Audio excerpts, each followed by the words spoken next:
Kinerja penjualan eceran di Provinsi Bali pada Januari 2024 diperkirakan meningkat dibandingkan periode sebelumnya.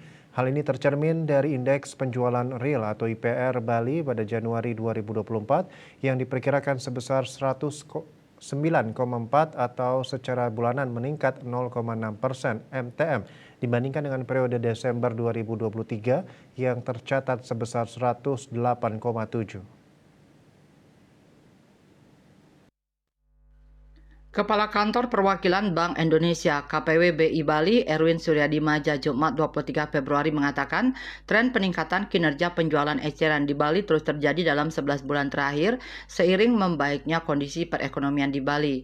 Hal ini tercermin dari pertumbuhan ekonomi Bali sepanjang tahun 2023 yang mencapai 5,71% YoY atau menduduki peringkat ke-6 tertinggi dibandingkan provinsi lain di Indonesia.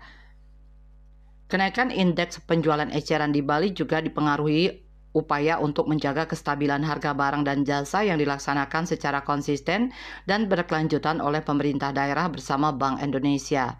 Menurut data Badan Pusat Statistik BPS pada Januari 2024, Provinsi Bali tercatat mengalami deflasi penurunan harga sebesar 0,09% MTM. Secara tahunan, Provinsi Bali mengalami inflasi sebesar 2,61% YoY atau tetap berada pada kisaran sasaran inflasi tahun 2024 yaitu 2,5 plus minus 1% YoY. Erwin menambahkan bahwa meningkatnya penjualan eceran di Bali pada Januari 2024 didorong oleh kenaikan pada sebagian besar kelompok barang terutama subkelompok sandang sebesar 8,0% MTM, kelompok barang lainnya sebesar 4,8% MTM, dan kelompok suku cadang dan aksesoris sebesar 3,8% MTM. Cita Maya, Bali Post melaporkan.